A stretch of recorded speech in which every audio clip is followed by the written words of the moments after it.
ஓம் நாராயணः பரோ வ்யக்தாத் ஓம் நாராயணோ பரோ விக்தாத் அண்டமவ்யக்தசம்பவம் அண்டமவ்யக்தசம்பவம் அண்டஸ்யாந்தஸ்திவிமே லோகாः அண்டஸ்யாந்தஸ்மிமே லோகா சப்தத்வீபாச்ச மேதினி. சப்ததீபாச்ச மேதினி. ஸ்ரீமத் பகவத்கீதை 2வது அத்தியாயம் 21வது ஸ்லோகம். வேதா விநாசினம் நித்யம் வேதா விநாசினம் நித்யம் யயேனமஜமவ்யயம் ஏனமஜம் அவ்யயம் கதம் ச புருஷः பார்த்த கதம் ச புருஷः பார்த்த கம் காதயதி ஹந்திகம். கம் காதயதி அந்திகம். யார் இந்த ஆத்மாவை அழிவில்லாதது, பிறப்பில்லாதது, எவ்விதமான தொழில்களும் இல்லாதது, அது எதையும் செய்வதும் இல்லை, செய்விப்பதும் இல்லை, ஏனெனில் அது மாறுபாடு அற்றது, ஒன்றாய் இருப்பது என்று அறிந்து கொள்கிறார்களோ அவர்களுக்கு எவ்விதமான கர்மாவும் அதன் பிறகு இல்லை. ஏனெனில் அவர்கள் தன்னை அந்த ஆத்மாவாக உணர்ந்து கொள்ளுகிறார்கள். ஆத்மாவை அறிந்தவர்கள் ஆத்மாவாகவே இருக்கின்றார்கள். அதனால் ஆத்ம லட்சணம் என்னவோ அதுதான் தன்னுடைய லட்சணம். முதல்ல சரீரத்தை நான் நினைத்த போது சரீரத்தினுடைய லட்சணம் தன்னுடைய லட்சணமாக நினைக்கப்பட்டது. அது அத்தியாசம், அறியாமையினால் செய்யப்பட்டது. ஆனால் இங்கே ஆத்மாதான் நான் என்று அறிதல் என்பது ஞானம். ஏன்னா அதான் வாஸ்தவமாக இருக்கின்றது. அதனால் இங்கே மெய்யறிவை பெறுகிறார்கள். ஆத்மா பூர்ணமானது, ஆகவே நான் பூர்ணமானவன் என்று ஆத்மாவை அறிந்தவர்கள், மெய்யறிவை பெற்றவர்கள் அந்த மெய்ப்பொருளாகவே இருக்கின்றார்கள். ஆகவே அவர்களுக்கு அதன் பிறகு எவ்விதமான செயலுக்கான தேவையும் இல்லை. ஆகவே சாஸ்திரம் அவர்களுக்கு எவ்விதமான செயலையும் விதிக்கவில்லை. அவர்களுக்கு செயலை துரத்தல் என்பதுதான் ஏற்புடையது. அதான் அதிகாரம்னு சொன்னார். சர்வ கர்ம சந்நியாசேவ அதிகாரக, எல்லா கர்மங்களையும் துரத்தல் என்பதுதான் அதிகாரமான அதிகாரங்கிறது இங்கே அதுதான் அவர்களுக்கு ஏற்புடையது. இப்படி சொன்னதில் பலவிதமான பூர்வபக்ஷங்கள் வந்தது. இறுதியாக பார்த்தது இந்த ஆத்ம ஞானமே சம்பவிக்க முடியாது என்று ஒரு பூர்வபக்ஷம். முதல்ல ஆத்மாவை அறிந்து கொள்றதுனால இவனுக்கு என்னங்கிற கேள்வி வந்தது. இவனே ஆத்மாவாக இருக்கிறதுனால இவன் ஆத்ம லட்சணம் இவனுடைய லட்சணம், ஆகவே கர்மா பொருந்தாதுன்னு சொன்னார். அடுத்த பூர்வபக்ஷம், இந்த பூர்வபக்ஷம் என்னது? அவனுக்கு ஞானமே சம்பவிப்பதற்கான வாய்ப்பு இல்லை. ஆத்மாவை அறிந்து கொண்டால் அவன் ஆத்மாவாக இருக்கலாம், ஆனால் ஆத்மாவை அறிந்து கொள்வதற்கான வாய்ப்பே இல்லை. ஏன்னா ஆத்மா கரண அகோச்சரம்னு சாஸ்திரங்களில் சொல்லி இருக்கிறது. அதற்கு என்ன பதில் சொன்னார்? இல்லை, ஆத்மா அறிந்து கொள்ள முடியாதது அல்ல, அறிந்து கொள்ளத்தக்கது. அதுவும் சாஸ்திரத்தில் சொல்லப்பட்டிருக்கு. மனசா ஏவ அனுதிரஷ்டவியம் என்று. அதனால் ஆத்மாவை அறிவதில் மனது காரணமாக, கருவியாக, சாதனமாக இருக்கின்றது. ஆனால் எல்லோருக்கும் மனசு இருக்குது. அப்போ எல்லோருனாலையும் ஆத்மாவை அறிந்து கொள்ள முடியுமான்னா இல்லை. அந்த மனசுக்கு ஒரு சம்ஸ்காரம் தேவைப்படுகின்றது, ஒரு தூய்மை தன்மையானது தேவைப்படுகின்றது. ஏன்னா ஆத்மா அதி சூக்ஷ்மமாக இருப்பதால் மனசு ஸ்தூல விஷயங்களே பற்றி கொண்டிருந்தால் ஆத்மாவை உணர முடியாது. அதி சூக்ஷ்மமான ஒரு விஷயத்தை பார்க்கறதுக்கு அதி சூக்ஷ்மமான சாதனம் தேவை. ஆனால் இப்போ எல்லாம் அணுக்களால் ஆனது. அணு எங்கேயும் இருக்குன்னா அது அணுவை பார்க்க முடியுமான்னா அணுவை நம்ம இந்த கண்களால் பார்க்க முடியாது. ஏன் பார்க்க முடியாது? ஏன்னா அது கண்ணுக்கும் புலப்படாது, அதிசூக்ஷ்மமானதாக இருக்கின்றது. அப்போ அதை பார்க்கவே முடியாதான்னா இல்லை, மைக்ராஸ்கோப் வச்சா பார்க்கலாம்னா அதற்கு ஒரு சாதனம், அதை ஒரு நுண்பெருக்கி வச்சு பார்த்தாக்கா அதன் மூலமாக அதுலேயும் அப்பையும் கண்ணில் தான் பார்க்கலாம். ஆனால் அதை பார்க்கறதுக்கு இன்னொரு சாதனத்தின் உதவியோடு அவன் அதை பார்க்க முடியும், அறிந்து கொள்ள முடியும். அதே மாதிரி ஆத்மா எல்லோருடைய சொரூபமாக இருந்தாலும் அது இந்த சாமானிய மனதினால அறிந்து கொள்ள முடியாததாக இருக்கின்றது. ஏனெனில் அது அதிசூக்ஷ்மமானதாக இருக்கின்றது. அப்போ இங்கே மைக்ராஸ்கோப் என்னது? மனசு தான். மனசை தூய்மைப்படுத்துறது தான். மனதை எவ்வளவு டியூன் பண்ணுறோமோ அந்த அளவுக்கு அது விளங்கும். அதான் இங்கே சொல்கிறார், அதான் சொல்லியிருக்கிறார். சாஸ்திர ஆச்சாரிய உபதேச சமதமாதி சம்ஸ்கிருதம் மனஹ ஆத்மதர்ஷனே கரணம். சாஸ்திராச்சாரிய உபதேசத்தோடு கூடிய சமம் முதலான பண்புகளை கொண்டிருக்கின்ற ஆத்மா மனமானது ஆத்மாவை அறிந்து கொள்வதற்கு சாதனமாக இருக்கின்றது. அதனால் அறிந்து கொள்ள முடியாதுங்கிறது இல்லை. அறிந்து கொள்ள முடியாதுன்னு சாஸ்திரத்தில் சொல்லப்பட்டாலும் யாருக்கு அல்லது எப்படிப்பட்ட மனதுக்கு எதனால் அப்படிங்கிறதுக்கு காரணங்கள் இருக்குது. அதே சமயம் சாஸ்திரம் சொல்லி இருக்குங்கிறதுனாலேயே அதை அறிந்து கொள்ள முடியும். எப்படி கர்மகாண்டத்தை படிக்கிறதுனால ஒரு ஞானம் வருதோ அதே மாதிரி ஞானகாண்டத்தை படிக்கிறதுனால ஒரு ஞானமானது வரும். ஆகவே அது சாத்தியம்தான் அப்படின்னு சொல்லி மேற்கொண்டு சொல்லுகின்றார். 113வது பக்கத்தில் ஞானம் ச உற்பத்தியமானம் தத்விபரீதம் அஜ்ஞானம் அவசியம் பாததே இதி அப்யுபகந்தவ்யம்.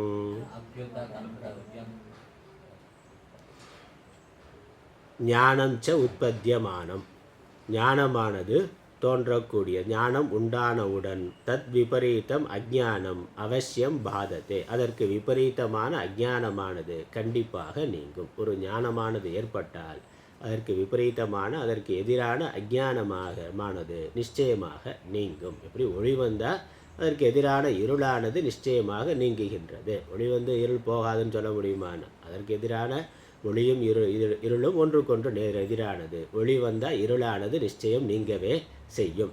அதே மாதிரி ஒரு பொருளை பற்றி ஒரு விஷயத்தை பற்றிய ஞானமானது ஏற்பட்டால் அது வரைக்கும் இருந்த அந்த பொருளை பற்றிய அஞ்ஞானமானது நீங்கவே செய்யும். இது ஏற்றுக்கொண்டே ஆக வேண்டிய ஒன்று. என நமக்கு அனுபவத்தில் இருக்கிறது.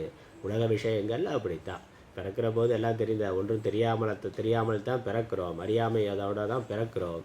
ஆனால் பிறந்ததுக்கப்புறம் ஒவ்வொரு விஷயத்தையும் கேட்டு பார்த்து படித்து தெரிந்து கொள்ளுகின்றோம். அப்படி எவ்வளவு தெரிந்து கொள்கிறோமோ அந்த அளவுக்கு அந்தந்த விஷயங்களில் நமக்கு அறியாமையானது நீங்கி இருக்கின்றது. அதனால் இது உலக அனுபவம். அதே மாதிரி ஆத்ம விஷயத்தில் சாஸ்திரம் ஆத்மாவை பற்றி சொல்லுகின்றதுன்னா அதை படித்தா கேட்டால் கண்டிப்பாக அதை பற்றிய ஞானமானது வந்துதான் தீரும். அதுக்கப்புறம் என்ன பண்ணுது? அது வரைக்கும் இருந்த அஜ்ஞானத்தை போக்கி விடுகின்றது. தத்து ச அஜ்ஞானம் தர்ஷிதம் ஹந்தா அகம் ஹதஹ அஸ்மி இதி உபௌதௌ ந விஜானீதஹ இதி அத்ர ச ஆத்மனஹ கனனக்ரியாயாஹ கர்த்ருத்வம் கர்மத்வம் கேது கர்த்ருத்வம் ச அஜ்ஞானக்ருதம் தர்ஷிதம். தத்து ச அஜ்ஞானம் தர்ஷிதம், அந்த அஜ்ஞானமானது காட்டப்பட்டது. என்ன அஜ்ஞானம்? ஹந்தா அகம் ஹதஹ அஸ்மி இது. இங்கே பகவானே சொன்னார், உபௌதௌ ந விஜானீதஹ, அந்த இருவரும் அறியாதவர்கள் அப்படின்னு சொன்னார். அப்போ அவர்கள் அறியாமையில் இருப்பவர்கள்னு தெரியுது. என்ன அறியாமை? நான் கொல்பவன் அல்லது கொல்லப்படுபவன், இரண்டுமே. நான் கொல்பவன் நினைக்கிறதோ கொல்லப்படுபவன் நினைக்கிறதோ அறியாமை. அது ஏதோ ஒன்று கொல்லலாம், கொல்லப்படலாம். ஆனால் நான் கொல்பவன் நான் கொல்லப்படுபவன் நினைத்தா இங்கே நான்கிறது வாஸ்தவமாக ஆத்மா. ஆத்மா கொல்வதும் இல்லை கொல்லப்படுவதும் இல்லை என்பது தான் உண்மை. இப்போ அந்த உண்மையை அறியாதவர்கள், ஆத்மாவினுடைய லட்சணத்தை ஆத்மாவினுடைய சொரூபத்தை அறியாதவர்கள் சரீரம் செய்கின்ற செயலை தன்னுடையதாக கருதுகிறார்கள். அதுதான் அஜ்ஞானம். ஆகவே நான் செய்கிறேன், நான் கொள்கிறேன், நான் கொல்லப்படுகிறேன் நினைக்கிறது தான் அஜ்ஞானம். அது காட்டப்பட்டது. அது அஜ்ஞானம்ங்கிறது காட்டப்பட்டது. எது பகவானே சொல்லியிருக்கார், உபௌதௌ ந விஜானீதஹ. இப்போ அஜ்ஞானமானது ஜீவர்களிடத்தில் இருக்கின்றது. எந்த ஜீவர்களிடத்தில் அஜ்ஞானம் இருக்கிறதோ அவர்கள் நான் ஒரு செயலை செய்பவன், செய்விப்பவன், செயலின் பயனை அனுபவிப்பவன்னு நினைக்கிறார்கள். அதான் அஜ்ஞானம். அதனால் கர்மா பண்ணுறதேங்கிறதே அஜ்ஞானம் இருந்தால் தான் கர்மா நடக்கும்னா, அஜ்ஞானம் இருந்தால் தான் கர்மாங்கிறது நடக்குங்கிறத சொல்கிறார். அதனால் அத்ரச்ச ஆத்மனக, ஆத்மா இங்கே இவ்விடத்தில் ஆத்மாவுக்கு கணன கிரியாயாக கர்த்திருவம், இந்த கொள்ளுதல்ங்கிற செயலுக்கு கர்த்திருவம், கர்மத்துவம் ஹேத்து கர்த்திருவம் ச அஜான கிருத்தம் தர்சித்தம். அஜான காரியமான இது காட்டப்பட்டது, அஜான காரியமாக இது காட்டப்பட்டது. என்னது? ஹனன கிரியாயாக கொல்லுதல் என்ற செயலினுடைய கர்த்திருவம், செய்கிறேன் அப்படிங்கிற அந்த எண்ணம், செய்கிறேங்கிற அந்த கர்த்தாங்கிற எண்ணம், கர்த்திரு பாவம் கர்த்திருவம். கர்த்தாவுக்கு இருக்கக்கூடிய அந்த பாவனை நான் கொள்பவன் அப்படிங்கிற அந்த கொல்லும் தன்மை என்னிடத்தில் இருக்கிறது அப்படிங்கிறது தான் கர்த்திருவம். அப்புறம் கர்மத்துவம், நான் கொல்லப்படுபவன்கிறது கர்மத்துவம். அதுக்கப்புறம் இந்த ரெண்டுமானா இல்லை, ஹேத்து கர்த்திருவம். அதனால் இன்னொருவனை கொல்லச் செய்கிறேன், கொல்ல தூண்டுகிறேன். நான் கொல்லலாம் அல்லது நான் செய்யலாம், இல்லை இன்னொருவனை தூண்டி அவனை செய்ய வைக்கலாம்னு. அதுக்கு பேர் ஹேத்து கர்த்திருவம்னு பேர். ஹேத்து கர்த்தாவுக்கு காரணமாக இருத்தல். நானே நேரடியாக கர்த்தாவாக இருக்கலாம் அல்லது கர்மாவா செய்யப்படுவதா அனுபவிக்கப்படுவதா இருக்கலாம். அந்த கர்மாங்கிறதான் போக்தான்னு சொல்கிறோம், அனுபவிப்பவன் அப்படிங்கிறத சொல்கிறோம். அப்புறம் நான் நேரடியாக செய்யாமல் இன்னொருவரை ஏவி செய்யலாம், அதுவும் நடக்கலாம். அதான் நடக்குது இப்போ. அதான் ஆளை அடியாளை விட்டு கொள்றதுன்னு, ஆளை விட்டு கொள்றதுங்கிறது நடந்து கொண்டு. அப்போ ஹேத்து கர்த்திருவம். அப்போ கர்மா பண்ணுறவனுக்கு மட்டும் இல்லை அங்கே பங்கு, கர்மாவை செய்ய தூண்டுபவனுக்கு அதில் பங்கு இருக்கின்றது. முக்கியமான பங்கு அவனுக்கு தான். இவன் அவனுடைய ஏவலாளி தானே ஒழிய உண்மையிலேயே எஜமானன் யார் அதை சங்கல்பம் பண்ணியிருக்கிறானோ அவன் தான் அதுக்கு முக்கிய பொறுப்பாளி, முக்கிய குற்றவாளி அவன் தான். ஸ்கெட்சு போட்டது யாரோ அவன் தான் முக்கிய குற்றவாளி. மற்றதெல்லாம் வெறும் ஈயப்பட்ட அம்பு தான். அவனும் ஜீவனாக இருக்கிறதுனால அதில் அவனுடைய விருப்பு அதை பணம் வாங்கிட்டு பண்ணுறதுனால அவனு மேலேயும் தண்டனையானது இருக்கின்றது. இப்போ வெறும் இன்னொரு மனுஷனை தூண்டி கொள்கிறான், அப்படி இல்லாமல் அம்பு விட்டு கொள்கிறான்னா அம்புவுக்கு ஏதாவது தண்டனை கொடுக்க முடியுமா? அப்போ இவன் நேரடியாக கொள்ளலை, இன்னொரு அம்பு தான், நான் கொள்ளலை அம்பு தான் கொள்வது அப்படின்னு சொல்ல முடியுமா? அப்போ அந்த ஏவுதல்ங்கிறவனும் கர்த்தாவாக இருக்கிறான். இந்த ஆத்மா அப்படி இல்லை. அப்போ இருக்குன்னு நினைக்கிறது தன்னை கர்த்தாவாகவோ தன்னை போக்தாவாகவோ அல்லது ஏவுதல் கர்த்தாவாகவோ. இந்த ஹேத்து கர்த்திருவம், அதில் ஹேத்து கர்த்தாங்கிற தமிழில் சொன்னால் ஏவுதல் கர்த்தா, ஏவுதல் கர்த்தாவாகவோ கருதுதல் என்பது அஜ்ஞான காரியம். அதனால் அஜ்ஞான கிருத்தம் தர்சித்தம், அஜ்ஞானத்தினால் அது செய்யப்பட்டிருக்கிறது, அப்படி நினைக்கப்படுகிறது. அஜ்ஞானத்தினால் இவ்வாறு நினைக்கப்படுகிறதுங்கிறது பகவானால் காட்டப்பட்டது. அப்போ பகவான் அதுக்கு அந்த அது போகிறதுக்கு என்ன பண்ணுறார்? ஆத்மாவை பற்றி எடுத்து சொல்லுகின்றார். அப்போ ஆத்மாவை பற்றி எடுத்து சொன்ன உடனே அவனுக்கு இது வரைக்கும் இருந்த அந்த அஜ்ஞானமானது நீங்குகின்றது. அஜ்ஞானம் நீங்குதுன்னா என்ன அர்த்தம்? நான் கர்த்தா, நான் கர்மா, நான் ஹேத்து கர்த்தாங்கிற எண்ணமானது நீங்குதல். அஜ்ஞானம் நீங்கிட்டா, ஆத்மாவை பற்றிய ஞானம் வந்துவிட்டா இது நீங்கி விடுகின்றது. நான் செய்பவன், செயலின் பயனை அனுபவிப்பவன் அல்லது செய்விப்பவன்கிறது நீங்கி விடுகின்றது. நீங்கி தானே ஆகணும். ஞானம் வந்தால் அஜ்ஞானம் நீங்கினா, அஜ்ஞான காரியமும் நீங்கிவிடும். அஜ்ஞான காரியம் அஜ்ஞானம் மட்டும் நீங்கிடுச்சு, அஜ்ஞான காரியம் நீங்கலைன்னா கரணக்கிரியான கொல்லுதலாகிய செய்கை. அதான் கொல்லுதலாகிய செய்கை. கணனம் அப்படின்னா கொல்லுதல், கொல்லுதலாகிய செய்கையினுடைய தமிழ்லேயே அப்படியே போட்டாங்க ஹனனக்கிரியையினுடைய அப்படின்னு. ஹனனக்கிரியாயாக அப்படின்னோட தமிழ் என்னன்னா ஹனனக்கிரியையினுடைய அப்படின்னு. அதுதான் இங்கே நம்ம சுந்தரராஜ சர்மா தமிழில் பண்ணியிருப்பேன். அதான் கொல்லுதலாகிய செய்கை, அதான் செய்கையினுடைய, கொல்லுதல் என்ற செய்கையினுடைய அப்படின்னு அர்த்தம்.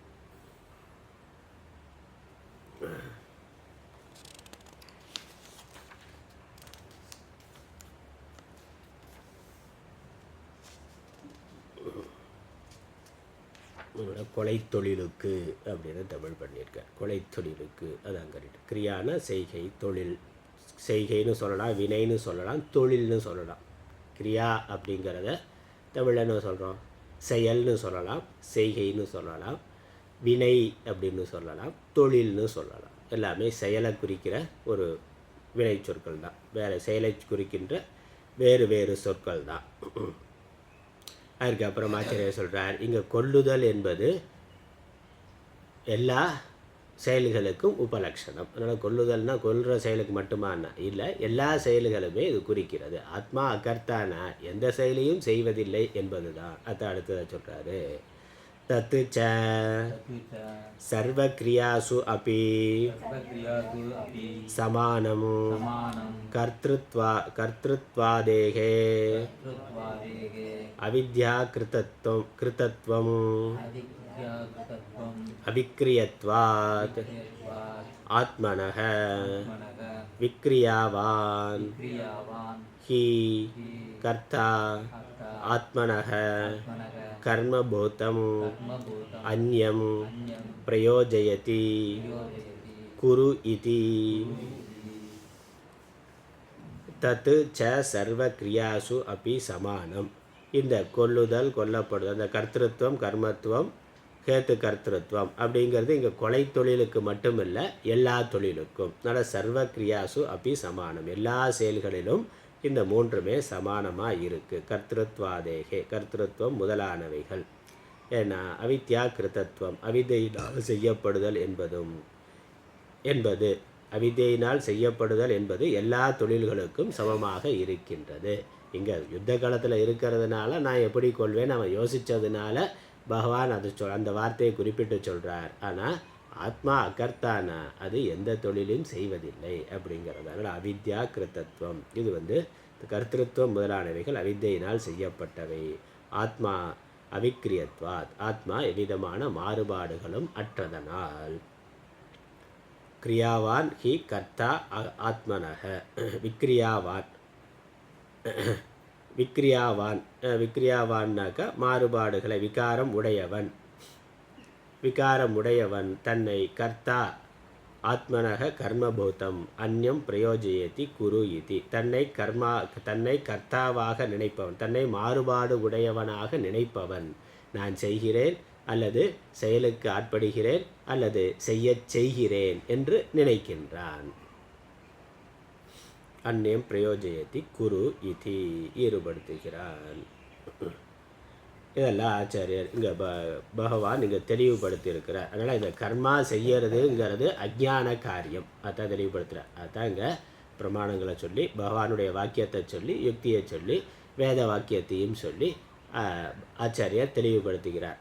கர்மாங்கிறது அஜ்ஞான காரியம். இப்போ அஜ்ஞான நிவர்த்தி ஆயிட்டாக்கா அங்கே கர்மாங்கிறது சம்பவிப்பதற்கான வாய்ப்பு இல்லை. அதுதான் இங்கே பகவான் யார் கர்மாவை செய்கிறார்களோ கொள்வதாகவும் கொல்லப்படுவதாகவும் நினைப்பவர்கள் அறியாதவர்கள்னு அந்த அவித்யா காமிச்சிருக்கிறார். அதுக்கப்புறம் அடுத்த வரி தத்து ஏதத்து அவிசேஷேண விதுஷः சர்வக்ரியாசு கர்த்திருவம் கேத்து கர்த்திருவம் ச பிரதிஷேததி பகவான் விதுஷः கர்ம அதிகார அபாவ பிரதர்ஷனார்த்தம் வேதா விநாசினம் கதம் ச புருஷः இத்தியாதினா. அதனால் பகவான் இந்த கர்த்திருவம் நினைக்கிறதே அஜ்ஞான காரியங்கிறதையும் ஒரு வாக்கியத்தில் ஒரு ஸ்லோகத்தில் சொல்லியிருக்கிறார். அது மட்டும் இல்லை, யார் ஞானம் உடையவனோ அவனுக்கு இந்த கர்த்திருவம் இல்லைங்கிறதையும் சொல்லியிருக்கிறார். அதனால் நேர்மறையாகவும் சொல்லியிருக்கிறார், எதிர்மறையாகவும் சொல்லியிருக்கிறார். அதனால் தெளிவு பகவான் ஒன்றும் குழப்பமாகவோ அறகுறையாகவோ பாதியாகவோ சொல்லலை, முழுசாக தெளிவாக சொல்லியிருக்கிறார். நேர்மறையாகவும் சொல்லியிருக்கிறார், எதிர்மறையாகவும் சொல்லியிருக்கிறார். எதிர்மறையாக சொன்னது என்னது? அஞ்ஞானி தான் கர்மா பண்ணுவான் அப்படிங்கிறதும், ஞானிக்கு கர்மா எங்கே, கர்மா இல்லை என்பது நேர்மறையாக சொன்னது. அதனால் தத்து ஏதத்து அவிசேஷேன விதுஷः சர்வக்ரியாசு கர்த்திருவம் ஹேத்து கர்த்திருவம் ச பிரதிஷேததி. ஞானிக்கு ஒரு பொழுதும் கர்மத்திலோ அல்லது கர்மத்தை தூண்டுதலிலோ கர்மத்தை அனுபவிப்பதிலோ இல்லை என்பது பிரதிஷேதம். பிரதிஷேதம் செய்திருக்கிறார், நிஷேதம் செய்திருக்கிறார், நீக்கி இருக்கின்றார். அவனுக்கு அதெல்லாம் இல்லைன்னு அவர் தெளிவாக சொல்லி இருக்கிறார். எப்படி அந்த வாக்கியம் என்னது? வேதா விநாசினம் இந்த ஸ்லோகத்தில் தெளிவாக சொல்லி இருக்கு. யார் அவிநாசி என்று அறிந்து கொண்டிருக்கிறானோ அந்த புருஷன் எப்படி கொள்வான், எப்படி கொள்விப்பான் தெளிவாக இருக்கு.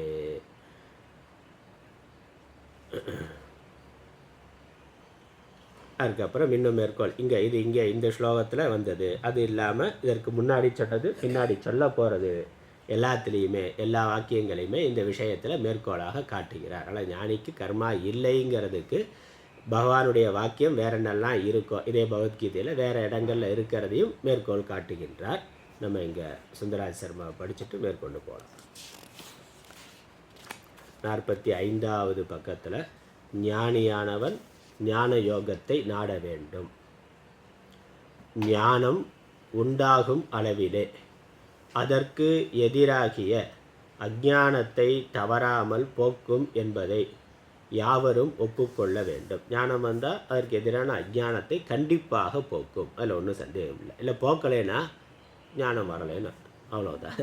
இருள் வந்தால் ஒளி வந்தால் இருளானது போகும், இருள் போகலைன்னா ஒளி போதுமான அளவு இல்லைன்னு அர்த்தம். ஒளி வந்திருக்கலாம், அது அடர்ந்த இருத்தில் ஒரு சின்ன தீக்குச்சி மட்டும் பொருத்தி வச்சா அதில் சின்ன மெழுகு வருத்தினாக்கா அந்த இருளை போக்குகின்ற அளவுக்கு ஒளி வரவில்லை என்று அர்த்தம். அப்போ அந்த அளவுக்கு ஞானத்தை பலமாக்கிட்டா, அந்த அளவுக்கு ஒளியை பலமாக்குனா கண்டிப்பாக இருளானது போகத்தான் வேண்டும். அது மாதிரி இந்த நான் ஞானம் வந்துருச்சு, பாடம் கேட்டேன், ஆனால் ஒன்றும் அஞ்ஞானம் போன மாதிரி தெரியலேன்னா பாடம் கேட்டது பத்தலேன்னு அர்த்தம், அவ்வளவுதான். அங்கே அஞ்ஞானம் அடர்ந்த இருட்டாக இருக்குது, ரொம்ப அடர்த்தியான பல ஜென்மமாக வந்தது. அதனால் அது காட அந்தகாரமாக இருக்குது. அதனால் கும்மிருட்டுன்னு சொல்கிறோமே, அப்படி கும்மிருட்டாக இருக்குது, அமாவாசை இருட்டாக இருக்குது. அப்போ அதை போக்குறதுக்கு ஒரே ஒரு தீக்குச்சி போதாது, ஒரு தத்துவ போதம் மட்டும் போதாது. அப்போ என்னது, பிரம்மசூத்திரம் வரைக்கும் படிக்கணும். இன்னும் அந்த ஞான ஒளியை மேலும் மேலும் விருத்தி பண்ணி பிரகாசமாக ஆக்கணும். அதுக்கு வேறு வழி கிடையாது. நான் பாடம் கேட்டுட்டே ஒன்றும் போகலை, அதனால் வேறு சாதனம் பார்க்குறேன்னா இருளை போக்குறதுக்கு ஒளியை ஏற்படுத்துகிறத தவிர வேறு எந்த சாதனமும் கிடையாது. விளக்கமாற வச்சு கூட்டி தள்ளி விட்றேன்னா நான் தீக்குச்சி ஏற்றி பார்த்தது ஒன்றும் போகலை, அதனால் நான் வேறு மருந்து அடிக்கிறேன் அப்படி இப்படின்லாம் ஒன்றும் பண்ண முடியாது. ஒரே சாதனம், அது மட்டும்தான். அதை விருத்தி பண்ணணும், அதுதான் நம்ம செய்ய வேண்டியது. விளக்க நல்லா தூண்டி விடணும். இல்லை ஞான தீபேன பாஸ்வதான்னு பின்னாடி பகவானே சொல்ல போகிறார். ஞான தீபத்தினால் நான் தூண்டி விடுகிறேன், பிரகாசிக்க செய்கின்றேன். ஞானமாகிய தீபத்தினால் நான் பிரகாசிக்க செய்கின்றேன் அப்படின்னு பகவானே சொல்கிறார். அதனால் இந்த ஞானத்தை திரும்ப திரும்ப அபியாசம் பண்ணுறதை தவிர வேறு வழி இல்லை. அதுதான். அதனால் போக்கும் என்பதை யாவரும் ஒப்புக்கொள்ள வேண்டும். அந்த அஞ்ஞானமும் நான் கொல்பவன் நான் கொல்லப்படுபவன் என்று நினைக்கின்ற அவ்விருவரும் சரியாக அறிபவர் ஆகார் என்று காட்டப்பட்டுள்ளது. அதனால் இந்த அஞ்ஞானம் ஜீவனிடத்தில் இருக்குங்கிறது காட்டப்பட்டது. எந்த ஜீவனிடத்தில் இருக்குது? யார் நான் இந்த கர்மாவை செய்கிறேன், கர்மா பலனை அனுபவிக்கிறேன் நினைக்கிறானோ அது அஞ்ஞான காரியங்கிறது தெளிவாக பகவானால் காட்டப்பட்டிருக்கின்றது. இவ்விடத்திலோ ஆத்மாவை கொலை தொழிலுக்கு இயற்றுதல் கர்த்தா என்றும், அதனால் கர்ணக்கிரியாயாகா அப்படிங்கிறதுல தமிழ் கொலை தொழிலுக்கு, கொலையாகிய தொழிலுக்கு, கொலை செய்யும் தொழிலுக்கு இயற்றுதல் கர்த்தா. அதனால் இயற்றுதல் கர்த்தா, ஏவுதல் கர்த்தா. சாதாரண கர்த்தா, இயற்றுதல் கர்த்தா, அவரே செய்கிறவன், அவரே செய்பவன் அப்படிங்கிற பொழுது அதுக்கு தமிழில் இயற்றுதல் கர்த்தா அப்படின்னு பேர். இன்னொரு ஆளை செய்ய தூண்டுனா அவனுக்கு ஏவுதல் கர்த்தான்னு பேர். இயற்றுதல் கர்த்தா என்றாலும், அப்புறம் கர்மாங்கிறதுக்கு தமிழில் செய்யப்பட பொருள் என்றாலும், செய்யப்படும் பொருள், அந்த கர்ம பலனை அனுபவிப்பவன், கொல்லுதல்ங்கிற செயலுக்கு ஆட்படுபவன். அதனால் அவனுக்கு செய்யப்படு பொருள்னு பேர், ஆப்ஜெக்ட். அதனால் சப்ஜெக்ட் ஒன்று இருக்குது, ஆப்ஜெக்ட் ஒன்று இருக்குது. செய்யப்படு பொருள் என்றலும் ஏவுதல் கர்த்தா என்றலும் அஞ்ஞானத்தால் ஆனவையாக உணர்த்தப்பட்டன.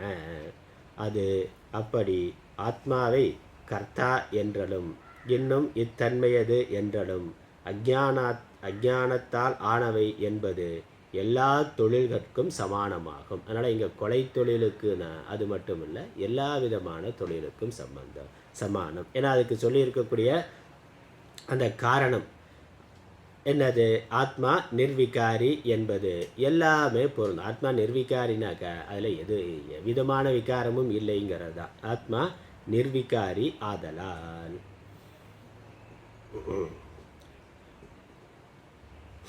விகாரியான கர்த்தா அன்றோ தனக்கு செய்யப்படு பொருளான வேறொன்றை செய் என்று ஏவுவது. விகாரியாக இருந்தால் தான் ஏவ முடியும். அதுவோ நிர்விகாரி, அது எதையும் ஏவாது. ஆதலால் தான் பகவான் வாசுதேவன் ஞானிக்கு கர்மங்களிலே அதிகாரமின்மையை உணர்த்தும் பொருட்டு ஞானி எல்லா தொழில்களிலும் வேறுபாடு இன்றி இயற்றுதல் கர்த்தாவாகவும் ஏவுதற்கர்த்தாவாகவும் ஆதலாகிய இதனை எவன் அப்புருஷன் என்று அப்புருஷன் எப்படி 2:21 இந்த ஸ்லோகம் தான் என்பது முதலாக மறுக்கின்றார். அடுத்த கேள்வி வருது அப்படின்னா, அஞ்ஞானிக்கு எதில் தான் அதிகாரம்னா என்னதான் செய்வா அப்படின்னா, ஞானி அஞ்ஞானியில் ஞானிக்கு அப்போ எதில் கர்மாவில் அதிகாரம் இல்லை என்றால் சாஸ்திரம் முழுக்கவே கர்மாவை தான் சொல்லுதுன்னா, கர்மா இல்லாமல் வேறு கர்மாவை விட்டுட்டு வேறு என்ன சொல்ல முடியும்? இப்போ ஞானிக்கு கர்மா சொல்லப்படவில்லை என்றால் வேறு எதில் அவனுக்கு அதிகாரம், வேறு எதை அவன் செய்யணும்னா? அப்படி ஒரு கேள்வியை கேட்டால் செய்யணும் அப்படின்னாலே அது எல்லாமே மொத்தமாக மறுக்கப்பட்டு விட்டது. வேறு எதை அவன் செய்யணும் அப்படின்னு கேட்டால் கேள்வியே சரியானதில்லை. அவன் எதுவுமே செய்யக்கூடாது, ஒன்றும் செய்யாமல் சும்மா உட்காந்துரு அப்படின்னு குழந்தைய சொன்னாக்கா, கொஞ்சம் நேரம் சும்மா இரு, எதுவும் செய்யாத, கொஞ்சம் நேரம் அடங்கி உட்காந்துருன்னு சொன்னால் வேறு என்ன செய்யனா?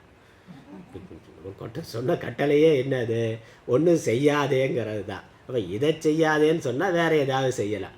எதுவுமே செய்யாதேன்னு சொன்னதுக்கு அப்புறம் என்ன செய்யங்கிற கேள்வி கேட்டால் என்ன பதில் சொல்லுவோம்? ஒன்றும் செய்யாதேன்னா, சும்மா இருன்னா. அப்போ ஞானிக்கு அதிகாரம் எதில், எதை செய்யறதுல அதிகாரம்னா ஒன்றும் செய்யாமல் இருக்கிறதுல தான் அதிகாரம், அல்லது செயல்கள் அனைத்தையும் துரத்தலில் அதிகாரம். அதான் சொல்கிறார் அடுத்த வரி.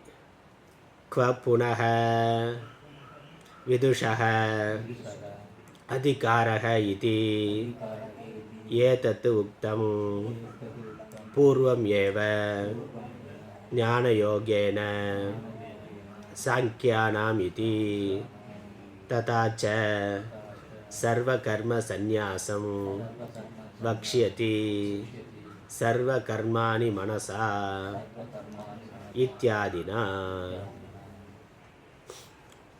क्व पुनः विदुषः अधिकारः इति கேட்டால் என்று கேட்டால், அப்போ எனில் விதுஷன் ஞானிக்கு எதில் அதிகாரம் இருக்கின்றது, எதை செய்வதற்கு அதிகாரம் இருக்கிறது என்று கேட்டால், அது ஏற்கனவே பகவான் ஆரம்பிக்கிற போதே முன்னாடியே சொல்லிட்டாரு. ஏதத்து உக்தம் பூர்வமேவ, இது முன்னாலே சொல்லப்பட்டிருக்கு பகவானால். எந்த வாக்கியம்? ஞான யோகேன சாங்கியானாம், ஞான யோகத்தினால் சாங்கியர்களுக்கு ஞான யோகத்தையும் கர்மிகளுக்கு கர்மயோகத்தையும் சொல்லி இருக்கிறேன். அப்போ கர்மயோகம் கர்மிகளுக்கு, யார் கர்மத்தை செய்ய விரும்புகிறானோ, நான் கர்த்தா நினைக்கிறானோ அவனுக்கு கர்மாவை சொல்லி இருக்கிறார். ஞானிகளுக்கு ஞானத்தை மாத்திரம் சொல்லி இருக்கின்றார். அல்லது அங்கே கர்மா இல்லை, ஞானம்தான் சொல்லப்பட்டிருக்கு. அது மட்டுமல்ல, இன்னும் சொல்ல போகிறார். அதனால் இது சொன்னது மேற்கொண்டு இன்னும் பின்னாடி சொல்ல போகிறார். ததாச்ச சர்வ கர்ம சந்நியாசம் பக்ஷ்யதி, அவ்வாறு எல்லா கர்மங்களையும் துரத்தல் என்பதையும் சொல்லுகின்றார்.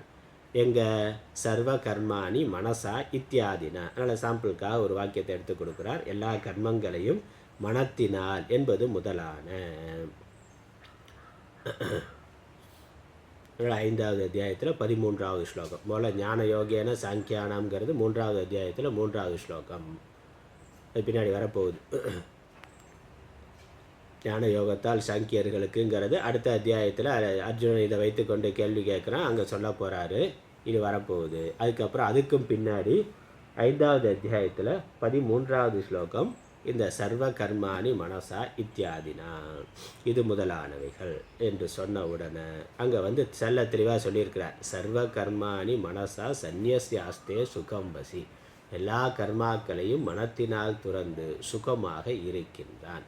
நவத்வாரே புரே தேகி, நான் 9 துவாரமுடைய 9 வாசலுடைய நகரத்தில் வசிக்கின்ற, நகரமாகிய சரீரத்தில் வசிக்கின்ற இந்த ஜீவனானவன், ஆத்மாவானவன். நைவ புர்வன் ந காரையன், அந்த வாக்கியமும் திரும்ப வந்திருக்கு. எதையும் செய்யாதவனாய் எதையும் செய்விக்காதவனாய், அப்படியே சொல்லிட்டார். எதையும் செய்யாதவனாய் எதையும் செய்விக்காதவனாய் 9 வாசல் உள்ள இந்த சரீரத்தில் வசிப்பவன் எல்லா கர்மங்களையும் மனத்தினால் துறந்து சுகமாக இருக்கின்றான்னு சொல்லியிருக்கிறார். எல்லா கர்மங்களையும் துரத்தல்ங்கிறது சர்வ கர்மாணி மனசான்னு தெல்ல தெளிவாக அங்கே இருக்குன்னா. உடனே அதில் பூர்வபக்ஷம் மனசான்னு சொல்லியிருக்கேன். அதனால் சர்வ கர்மாணி மனசான்னு சொல்லியிருக்கிறார்கள். அப்போ மனதினால் துறந்து, அதனால் கர்மாவை திறந்துட்டான்னு சொல்லலை, மனதினால் துறந்துனா மனசில் விட்டுட்டு புறத்தில் கர்மாவை பண்ணி கொண்டு இருக்கிறான் அப்படின்னு. அதனால் பிசிக்கலாக கர்மாவை விடுறது சொல்லப்படவில்லையே, மனதினால் துறந்துருந்தானே அங்கே இருக்குது அப்படின்னு பூர்வபக்ஷம் வருது. படிக்கலாம். நான் மனசா இதி வச்சனாத் ந வாச்சிகானாம் காயிகானாம் ச சந்நியாச இதி சேத் ந சர்வ கர்மாணி இதி விசேஷிதத்வாத். அதனால் சர்வ கர்மாணி மனசான்னு பின்னாடி பகவான் சொல்லியிருக்கிறார். எல்லா கர்மங்களையும் சந்நியாசம் பண்ணுறதை பற்றி சொல்லியிருக்கிறார்னா அங்கே மனசா இதி வச்சனாத், மனசா என்ற வார்த்தை அங்கே இருக்கிறதுனால மனசில் செய்யக்கூடிய கர்மாவை மட்டும் துறந்து, ஏன்னா மற்ற கர்மா என்ன வாச்சிக்கம் கர்மம் காய்கம் கர்மம் இருக்குது. கர்மாங்கிற பொழுது பொதுவாக திரிகரணம்னு சொல்கிறோம். முக்கரணங்கள் மனசு வாக்கு காயம், இது மூணுக்கும் சேர்த்து முக்கரணம்னு பேர், திரிகரணம். இப்போ மனதினால் துறந்து விட்டுன்னு சொல்லியிருக்கிறதுனால மனசில் இருக்க கர்மாவை தான் துறந்துருக்கிறான். வாக்குனாலேயோ உடலாலேயோ அவன் கர்மாவை விடவில்லை. விடணுங்கிறது இல்லைன்னு ஏன் எடுத்துக்கொள்ளக்கூடாது அப்படின்னு கேட்டான். அதனால் வாச்சிக்கானாம் காயிக்கானாம், அதனால் மனசா இது வச்சனாத், மனசான்னு சொல்லி இருக்கிறதுனால ந வாச்சிக்கானாம் ந காயிக்கானாம், வாக்கில் பேசுறதுங்கிற கர்மா அல்லது செயல்கிற கர்மா இவைகளை சொல்லவில்லை. இது சேத் ந சந்நியாசக இது சேத். அதனால் வாச்சிக்கானாம் காயிக்கானாம் ச ந சந்நியாசக இது சேத், அவைகளை துறக்கவில்லை, துறக்கணுங்கிறது இல்லைன்னு ஏன் எடுத்துக்கொள்ளக்கூடாது அப்படின்னு கேட்டால் அதற்கு ஆச்சாரியர் சொல்கிறார், ந இல்லை. ஏன் இல்லை? சர்வ கர்மானின்னு சொல்லிட்டார். அதனால் எல்லா கர்மங்களையும்னு சொல்லிவிட்டார். அதனால் எல்லாங்கிறதுல மனசு வாக்கு காயம் இதனால் செய்யப்படக்கூடிய எல்லாங்கிறதுல எல்லாம் அடங்கிடும். இதை தவிரன்னு சொன்னால் தனியை தவிரன்னு குறிப்பிடணும். குறிப்பிடாமல் எல்லானாக்க எல்லாம் தான், எல்லாமே தான், மிச்சம் இல்லாமல் என்று தான் அர்த்தம். அதனால் இங்கே வாக்கு சொன்னாலும் அது உபலட்சணமாக எடுத்துக்கொண்டு, மனசு சொன்னாலும் வாக்கு கர்மா எல்லாத்தையும் சரீரத்தில் சாரீரம் கர்மா எல்லாவற்றையும் எடுத்துக்கொள்ள வேண்டும். ஆனால் ஆச்சாரியருக்கு என்ன விளக்கம் கொடுக்குறாருங்க? மனசுன்னு சொல்லிட்டாலே மனசில் கர்மா இல்லாமல் வாக்குலேயும் சரீரத்துலேயும் செய்ய முடியாதுன்னு. கர்மாவுக்கு முதல் தூண்டுதல் மனசு தான். மனசில் வந்தால் தான் வாக்கில் வரும், அது செயலில் வரும். மனசில் திறந்துட்டான்னா வாக்குலேயும் செயல்லையும் வர முடியாது. அதனால் மனோமௌனம் வந்து விட்டால் வாக் மௌனம் தானாக வந்துடும். வாக் மௌனத்தை மட்டும் வைத்துக்கொண்டு மனசில் மௌனம் இல்லாமல் இருக்கலாம். ஆனால் மனசு மௌனம் வந்துட்டால் வாக்கில் பேசுகிறதுக்கு வார்த்தை இருக்கு. மனசு தானே சிந்தனை பண்ணி வாக்குக்கு கொடுக்குது, வாக்கை தூண்டுது, காயை தூண்டுது பேசுகிறதுக்கு. இப்போ மனசுலேயே ஒன்றும் இல்லைன்னா அது வாக்குக்கு வர முடியாது, செயலுக்கும் வர முடியாது. அதனால் மனசுங்கிறது எல்லா கர்மாக்களையும்ங்கிறதுக்கு இது சொல்லி காட்டுகின்றதுன்னு சொல்லிட்டு. அதனால் சர்வ கர்மாணி இது விசேஷிதத்வாத்துனா அதில் ஒரு பூர்வபக்ஷம். மனசானாம் மானசானாம் ஏவ சர்வ கர்மணாம் இது சேத் ந மனோ வியாபார பூர்வகத்வாத் வாக்காய வியாபாராணாம் மனோ வியாபார அபாவே ததனுபபத்தேஹே தத் அனுபபத்தேஹே. அதனால் மானசானாம் ஏவ சர்வ கர்மானம், சர்வ கர்மானாம்ங்கிற வார்த்தை எல்லா வாக்கு சரீரம் எல்லா கர்மாவையும் குறிக்குதுன்னு ஆச்சாரியர் பதில் சொன்னால், பூர்வபக்ஷி என்னென்ன மனசில் இருக்கக்கூடிய எல்லா கர்மானம். சர்வ கர்மானாங்கிறது மனசுங்கிற வார்த்தை இருக்கிறதுனால மனதில் இருக்கக்கூடிய எல்லா கர்மங்களையும் துரத்தல் என்பதை தான் சொல்லுதே இல்லைய, வாக்கு காய கர்மாவை சொல்லவில்லை அப்படின்னு மறுப்பு. அதுக்கு ஆச்சாரியர் என்ன மறுப்பு கொடுக்குறார்? இல்லை ந அப்படி இல்லை. மனோ வியாபார பூர்வகத்வாத், மனோ வியாபாரத்தை பூர்வமாக கொண்டு முதலாக கொண்டுதான் வாக்கு காய வியாபாரானாம், வாக்கு காய வியாபாரங்களானது இருக்கின்றது, பேச்சு செயலானது இருக்கின்றது. மனசில் சிந்தனை இல்லைன்னா பேச்சில் இருக்காது, செய்கையில் இருக்காது. தூங்கி இருக்கிற ஆள் என்ன பண்ணுவான்? மனசு செயல்படாமல் இருக்கு, அவன் ஒன்றும் பண்ணுறதில்ல, பேசுகிறதும் இல்லை, ஒரு கர்மாவும் பண்ணுறது இல்லைன்னு. அவர் தூக்கத்தில் பேசுகிறவர்னா அது மனசு இருக்குதுன்னு அர்த்தம். மனசு அரை தூக்கத்தை, மனசு முழுசாக தூங்கலேன்னு அர்த்தம். உடம்பு தான் அசையாமல் இருக்க வேண்டிய மனது செயல்பட்டு கொண்டு இருக்குது, வாக்கில் வருது. அதனால் ஆழ்ந்த தூக்கத்துக்கு போயிட்டோன்னா மனசு செயல்படலை, விருத்தி வரலைன்னா வாக்கு வராது.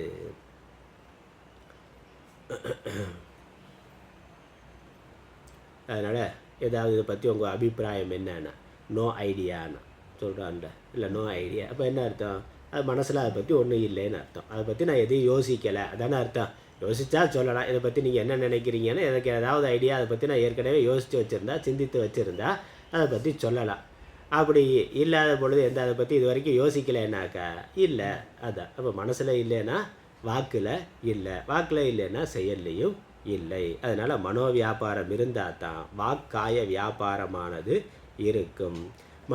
மனோவியாபார அபாவே தது அனுபபத்தேகே. மனோவியாபாரம் இல்லைன்னா வாக்கு காய வியாபாரமானது பொருந்தாதுன்னா சம்பவிக்காது, அது ஏற்படாது, சம்பவிக்காது, நடக்காது. அதற்கு இன்னும் பூர்வபக்ஷம், அடுத்த பூர்வபக்ஷம், இல்லை அப்படி இல்லைன்னா நீங்கள் அர்த்தம் பண்ணுறது சரியில்லை, அப்படி இல்லை, அதுக்கு இப்படி அர்த்தம் பண்ணணும் அப்படின்னு இன்னொரு மறுப்பு வருகின்றது.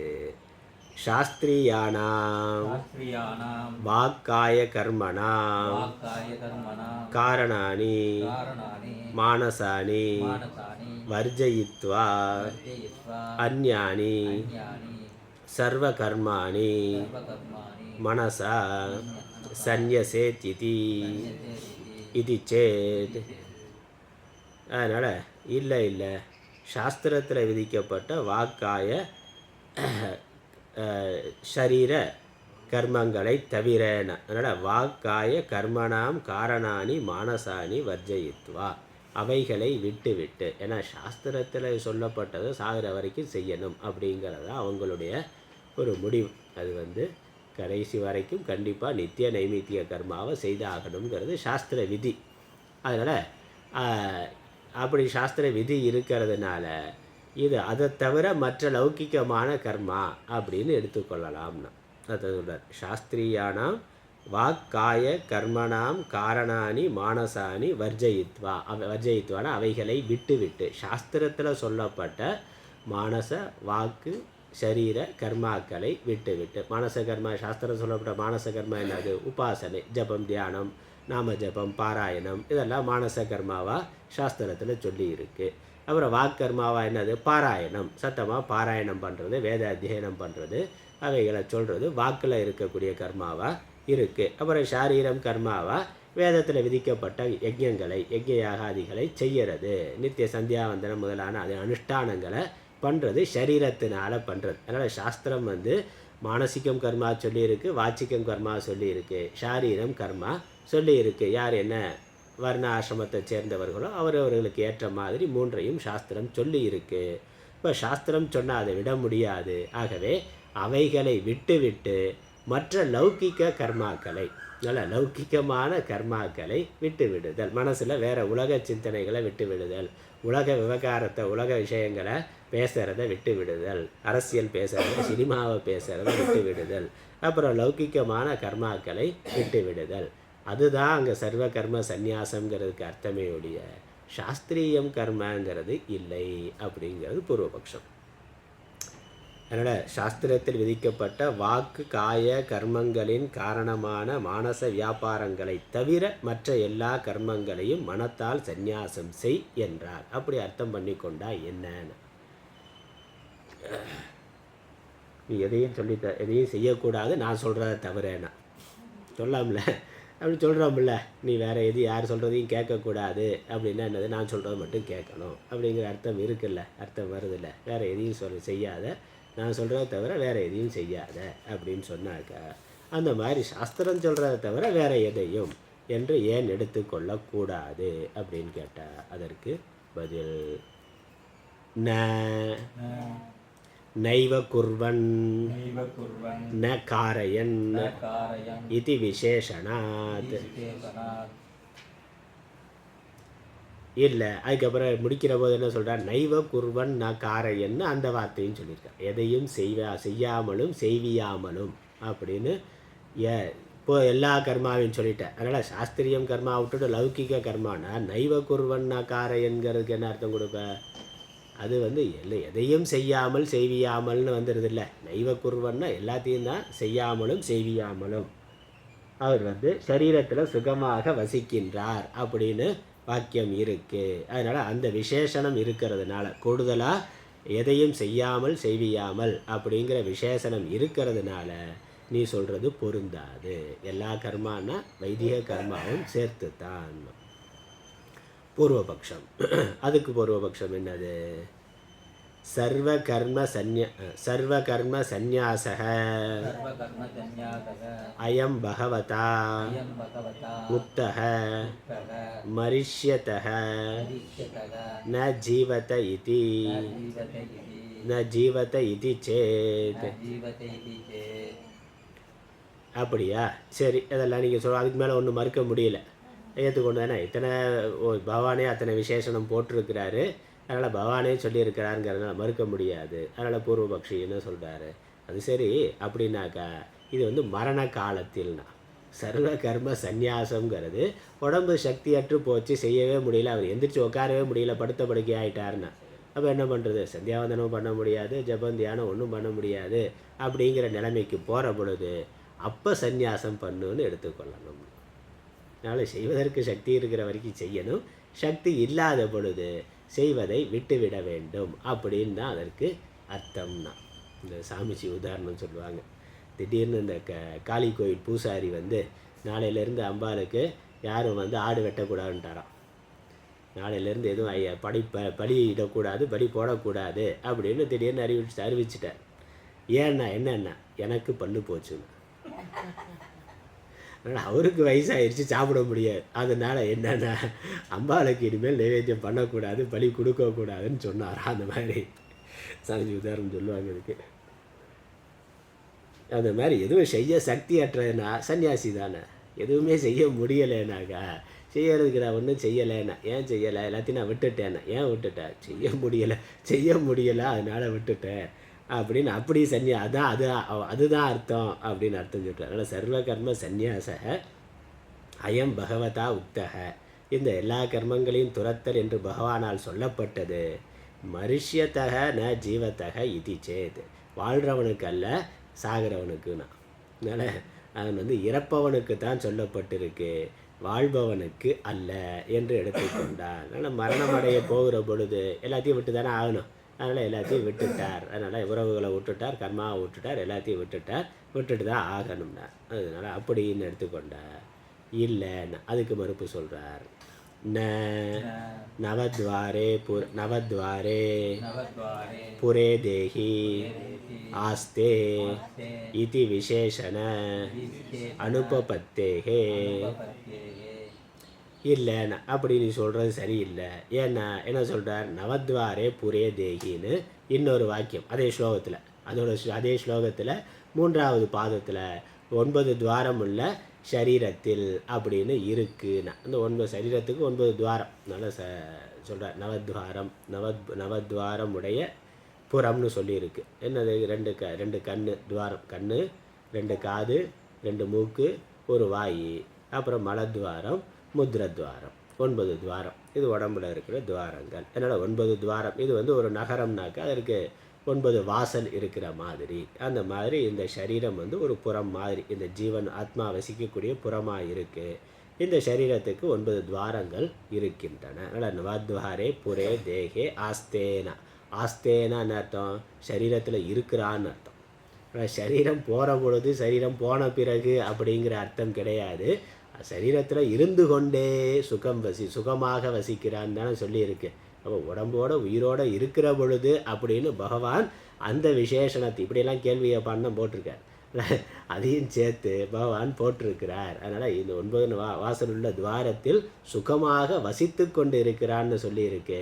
அந்த சரீரத்தை விட்டு போயிட்டான்னு சொல்லலை, போகிற சமயத்தில்ன்னு சொல்லலை, சுகமாக வசிக்கிறான்னு சொல்லியிருக்கு.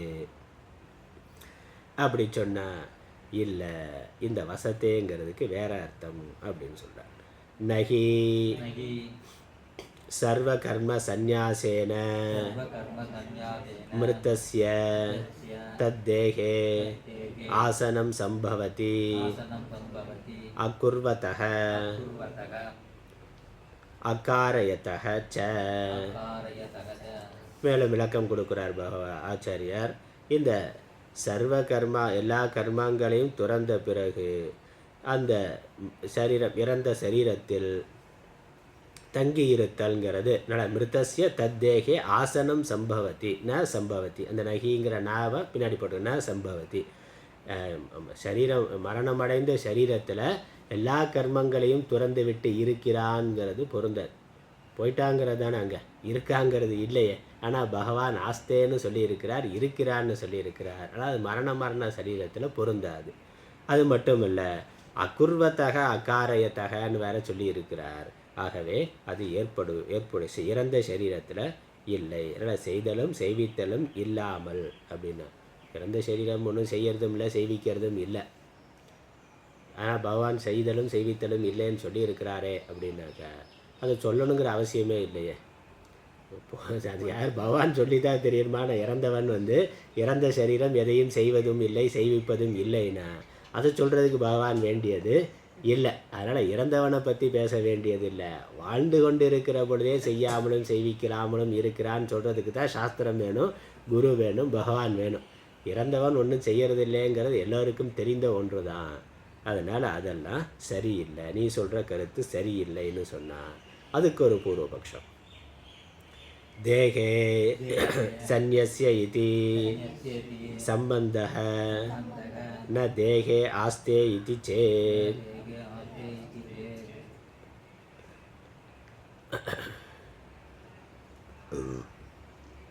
அதில் என்ன பூர்வபக்ஷம்னா சந்நியஸ்ய இதி சம்பந்தः ந தேகே ஆஸ்தே இதி சேத்.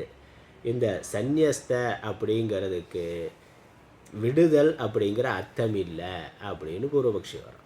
அதனால் செய்ய வேண்டுமே அன்றி தேகத்தில் தங்கி இருக்கிறார் என்று சம்பந்தம் செய்யக்கூடாது அப்படிங்கிறது பூர்வபக்ஷம். இது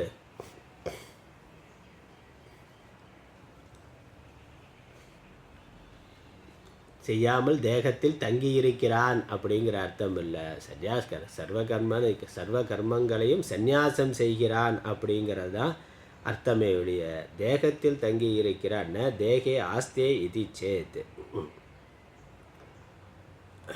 அதாவது சர்வகர்ம சந்நியஸ்ய ஆஸ்தே அப்படின்னு அர்த்தமே ஒழிய தேகே ஆஸ்தேன்னு அர்த்தம் இல்லை. எல்லா கர்மங்களையும் துறந்து விட்டு இருந்து அப்படின்னு அர்த்தமே ஒழிய தேகத்தில் இருந்துன்னு அர்த்தம் எடுத்துக்கொள்ளக்கூடாது அப்படின்னு ஒரு பூர்வபக்ஷம் அப்படி சொல்கிறான்.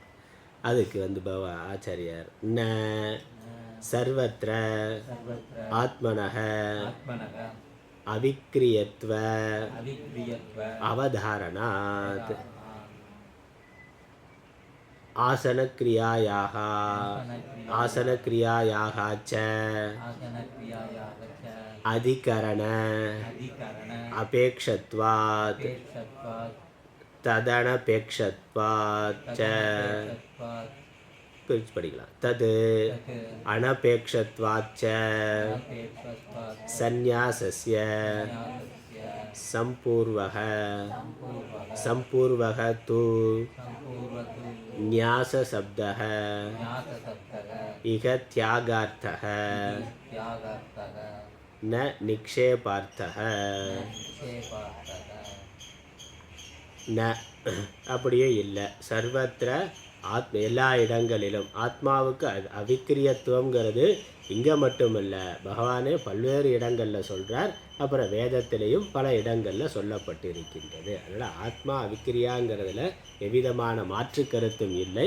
அது பல இடங்களில் எல்லா இடங்களிலும் தான். அதனால் எங்கெல்லாம் ஆத்மாவை பற்றி சொல்லியிருக்கோ அந்த இடத்துல எல்லாம் ஆத்மாவுக்கு அவிக்கிரியத்துவங்கிறது தெள்ள தெளிவாக சொல்லப்பட்டிருக்கின்றது.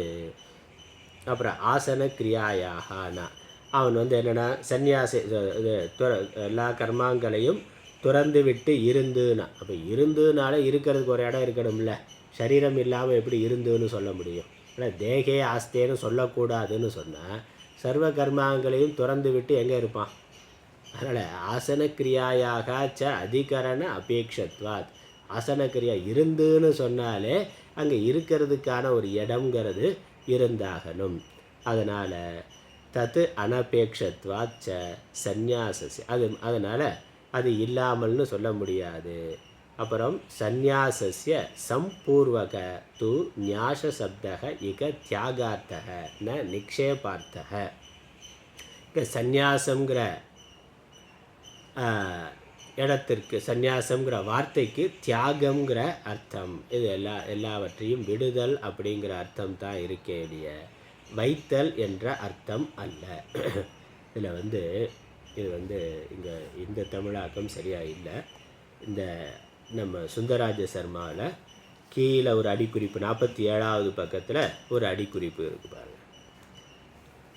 அந்த அடிக்குறிப்பில் என்ன சொல்லியிருக்கு? பிரதிவாதி பட்சத்திலே சந்நியசித்து என்பதற்கு வைத்து என்று பொருள்.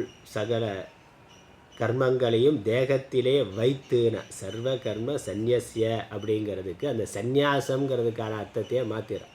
சந்நியாசம்னா விடுதல்ங்கிற அர்த்தம் இல்லை, எல்லா கர்மாங்களையும் சரீரத்தில் வைத்து அப்படிங்கிற அர்த்தம் அப்படின்னு ஒரு பூர்வபக்ஷம். அதனால் இந்த சந்நியசிய அப்படிங்கிறதுக்கு வைத்துங்கிற அர்த்தம், ஆஸ்தே அப்படிங்கிற அர்த்தம் அப்படின்னு சொன்னால் அதுதான் மறுக்கிறார். சர்வ கர்மமும். அதனால் அது பூர்வபக்ஷியினுடைய கருத்து. பிரதிபாதி பட்சத்திலே சந்நியசித்து என்பதற்கு வைத்து என்று பொருள். சகல கர்மங்களையும் தேகத்திலே வைத்து, சகல கர்மமும் உடலை சேர்ந்தவையே அன்றி ஆத்மாவை சேர்ந்தன அல்ல என்று உணர்ந்து அப்படிங்கிற அர்த்தத்தை அவர்கள் கொடுக்கிறார்கள். வாதி பட்சத்திலோ, வாதினா யார்? நம்ம தான். வாதி பட்சத்திலோ சந்நியசித்து என்பதற்கு துறந்து என்று பொருள். அதனால் துறந்துங்கிற அர்த்தம் தானே ஒழிய வைத்துங்கிற அர்த்தம் இல்லை. எல்லா கர்மாக்களையும் சரீரத்தில் வைத்து அப்படின்னு அர்த்தம் இல்லை, சரீரத்தில் இருந்து துறந்துங்கிற அர்த்தம். அதனால் தஸ்மாத், ஆகவே முடிக்கிறார். முடிச்சுட்டு அப்புறம் சுந்தரராஜ சர்மா முழுசாக படிக்கலாம். ஆகவே இப்படியெல்லாம் அந்த ஸ்லோகத்துக்கு இப்படியெல்லாம் அர்த்தம் அந்த அதனால் சர்வகர்ம சந்நியாசம் அப்படிங்கிறது தெளிவாக பகவானால் சொல்லப்பட்டிருக்கு அப்படிங்கிறதுக்கு ஒரு ஸ்லோகத்தை பிரமாணமாக காமிச்சா அதற்கு பலவிதமான அர்த்தங்களை பூர்வபக்ஷி சொல்லி அதில் எல்லாத்துக்கும் மறுப்பு கொடுத்துட்டார். தஸ்மாத், ஆகவே தஸ்மாத் கீதா சாஸ்திரே ஆத்மஜானவதः சந்நியாசே ஏவ அதிகாரः ந கர்மணி இதி தத்ர தத்ர உபரிஷ்டாத் ஆத்மஜான பிரகரணே தர்சயிஷ்யாமः. ஆகையால் இப்படி தெளிவாக பகவானுடைய கருத்து இருக்கிறதுனால இருக்கு என்பதை கீதா சாஸ்திரத்திலே, இந்த பகவத்கீதை பகவானுடைய உபதேசமாகிய இந்த சாஸ்திரத்திலே ஆத்ம ஞானிகளுக்கு, ஆத்ம ஞானத்தை உடையவர்களுக்கு, ஆத்ம ஞானவதகன ஆத்ம ஞானவான், ஆத்ம ஞானத்தை உடையவர்களுக்கு சந்நியாசே ஏவ, சந்நியாசத்திலேதான் அதிகாரக, அதிகாரம், ந கர்மணி இதி, கர்மாவில் இல்லை என்று அங்கங்கே தத்ர தத்ர உபரிஷ்டாத், அங்கே மேலே ஆத்ம ஞான பிரகரணம், பின்னாடி வரக்கூடிய ஆத்ம ஞானத்தை பற்றி சொல்லப்படக்கூடிய இடங்கள் எல்லாவற்றிலும் காட்டுவோம். தர்சயிஷ்யாமகனா காட்டுவோம். எங்கெல்லாம் ஏன்னா பல விஷயங்கள் கர்மாவை பற்றி சொல்கிறார், அதெல்லாம் சொல்கிறார். ஆத்ம ஞானத்தை பற்றி சொல்கிற இடங்களிலெல்லாம் இந்த விஷயத்தை நாம் திரும்ப காட்டுவோம், எடுத்து காட்டுவோம். அதனால் பகவானுடைய கருத்து இதுதான். ஞானிக்கு சந்நியாசத்தில் தான் அதிகாரம், அஞ்ஞானி தான் கர்மாவை செய்வான் அப்படின்னு பகவானுடைய நிச்சயமான கருத்து. இங்கே சுந்தரராஜ சர்மாவை பார்க்கலாம்.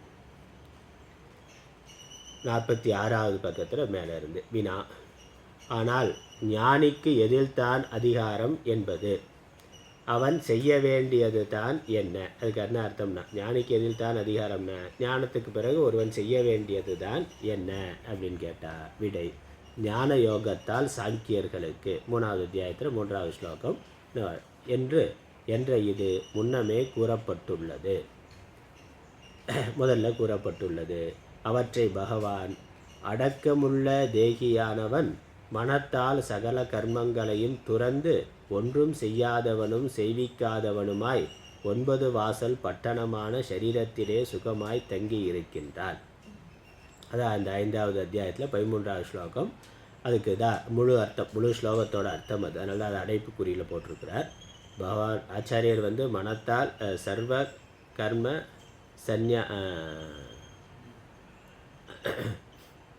சர்வ கர்ம சந்நியாச அப்படிங்கிற அந்த வரியை மட்டும் எடுத்துக்கொண்டு சொன்னார் ஆச்சாரியர். அது முழு ஸ்லோகத்தோட அர்த்தமும் கொடுத்துருக்கிறார். சர்வ கர்மாணி மனசா அப்படின்னு அந்த ஒரு வரியை மட்டும் ஆச்சாரியரை கொடுத்துருந்தார். அடைப்புக்குறியில் முழு அர்த்தமும் அதான் அந்த ஸ்லோகத்துக்கு. எல்லா அடக்கமுள்ள தேகியானவன் மனத்தால் சர்வ கர்மங்களையும் துறந்து ஒன்றும் செய்யாதவனும் செய்விக்காதவனுமாய் 9 வாசல் பட்டணமான சரீரத்திலே சுகமாக தங்கியிருக்கிறான் என்பது முதலாக சர்வ கர்மங்களையும் துரத்தலை கூறுவார். அது ஆக்ஷேபம் என்னது? அப்படியானால் மனத்தால் என்னும் சொல்லினால் வாக்கினாலும் சரீரத்தாலும் செய்யப்படும் தொழில்களை துரத்தல் என்பது இல்லை எனில், அதனால் மனத்தால்னு சொல்லியிருக்கிறதுனால வாக்கு ஷரீரங்கிறது இல்லைன்னு சொன்னான். அப்படி என்று சர்வ கர்மங்களையும் என விசேஷித்திருப்பதால் எல்லா கர்மங்களையும் சொல்லியிருக்கிறதுனால எல்லாத்தையும் எடுத்துக்கொள்ளணும். அதில் திரும்ப ஆக்ஷேபம், எல்லா கர்மங்களையும்ங்கிறது மனத்திற்கு உரிய சர்வ கர்மங்களை மாத்திரம் என்பது அதற்கு பொருள் எனில் அதற்கு திரும்ப சமாதானம். அப்படி என்று வாக்கின் தொழில்களும் சரீரத்தின் தொழில்களும் மனத்தின் தொழிலை முன்னிட்டு நிற்றலால், மனசோட தொழிலை மையமாக வச்சு தான் வாக்கு தொழில் சரீரத்தினுடைய தொழில் இருக்கிறதுனால மனத்தின் தொழில் நிகழாத விடத்து அந்த சரீரங்களின் தொழில்களும் நிகழாமையின் வாக்கு சரீரத்தோட தொழிலும் நடக்காது.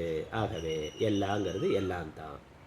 திரும்ப ஆக்ஷேபம், சாஸ்திரத்திற்குரிய வாக்ஷரீர கர்மங்களுக்கு காரணமாயுள்ள மானச கர்மங்களை தவிர அப்படின்னு எடுத்துக்கொள்ளலாமான மற்றைய சர்வ கர்மங்களையும் மனத்தால் துறந்திட வேண்டும் என்பது சர்வ கர்மங்களையும் துறந்து என்பதற்கு பொருள் எனில் சமாதானம். அப்படி என்று ஒன்றும் செய்யாதவனும் செய்விக்காதவனுமாய் என்னும் விசேஷணத்தினால், அதனால் ஒன்றும்னு அங்கே திரும்ப சொல்லியிருக்கிறார், எதையும்னு சொல்லியிருக்கிறார். அதில் ஆக்ஷேபம், சர்வ கர்மங்களையும் துறந்திடுதலை பகவான் கூறியதான இந்த விஷயமானது சாகும் நிலையில் இருப்பவனுக்குத்தான், உயிரோடு இருப்பவனுக்கு அன்று எனில் சமாதானம். அப்படியன்று 9 வாயில் பட்டணமான சரீரத்திலே தங்கியிருக்கிறான் என்னும் விசேஷனம் பொருந்தாமையின் இறந்தவன் சர்வ கர்மங்களையும் துறந்து அந்த சரீரத்திலே தங்கியிருத்தல் என்பது கூடாதன்றோ. திரும்ப ஆக்ஷேபம், சர்வ கர்மங்களையும் தேகத்திலே சந்நியசித்து ஒன்றும் செய்யாதவனும் செய்விக்காதவனுமாய் சுகமாய் தங்கி இருக்கிறான் என சேர்க்க வேண்டுமே அன்றி. இதான் கொஞ்சம் பார்க்கணும். அந்த என்னென்ன சகல கர்மங்களையும் தேகத்திலே சந்நியசித்து, அந்த சந்நியசித்துங்கிறதுக்கு பூர்வபக்ஷிகள் கொடுக்குற அர்த்தம் வந்து வைத்து அப்படின்னு அர்த்தம். சந்நியசிங்கிறது தியாகம்ங்கிற அர்த்தம் இல்லை, வைத்து சரீரத்தில் வைத்துன்னு அர்த்தம் ஏன் எடுத்துக்கொள்ளக்கூடாதுன்னு கேள்வி.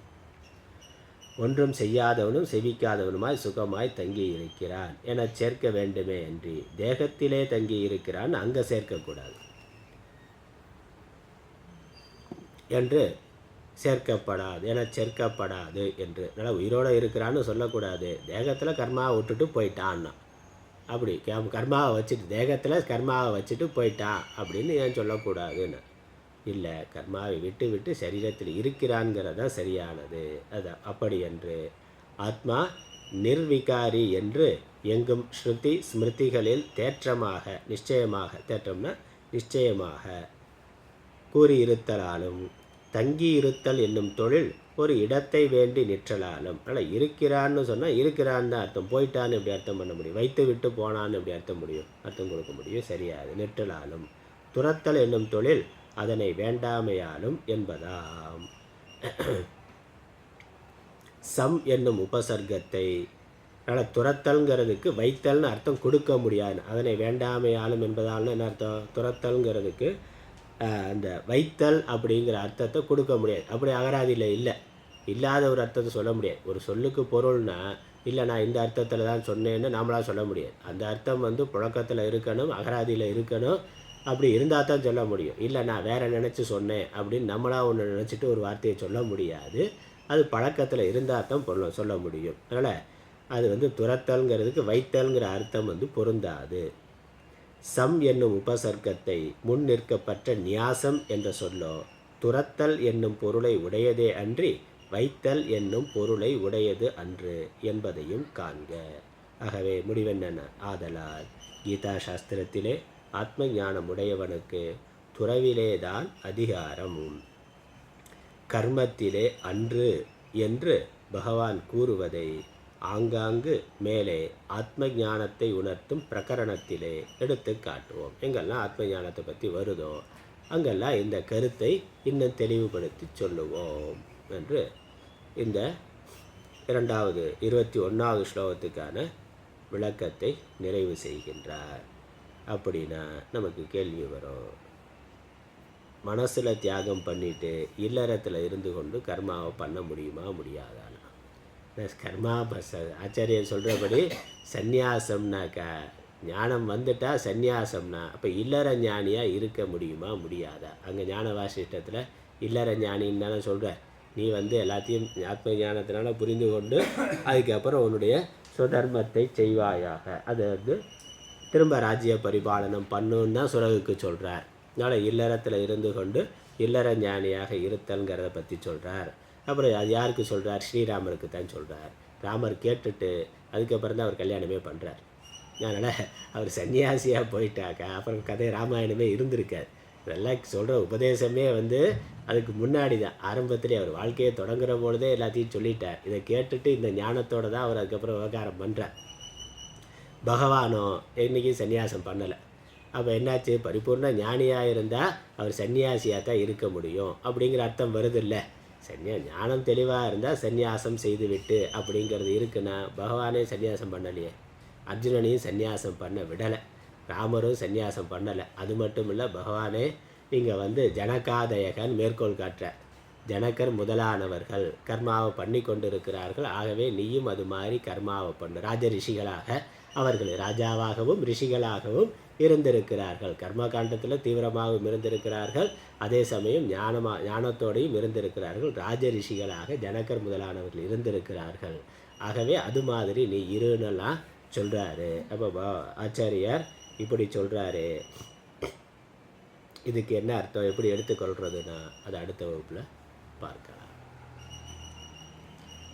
ஓம் பிரபன்ன பாரிஜாத்தாய தோத்திர வேத்ரைக்கபாணயே ஞானமுத்ராய கிருஷ்ணாய கீதாமிருததிகே நமः. ஈஸ்வரோ குருராத்மேதி மூர்த்திபேத விபாகிரே व्योमवत्याप्तदेहाय दक्षिणामूर्तये नमः. ओम पूर्णमदः पूर्णमिदं पूर्णात् पूर्णमुदच्यते पूर्णस्य पूर्णमादाय पूर्णमेवावशिष्यते. ओम शांति शांति शांति. हरि ओम.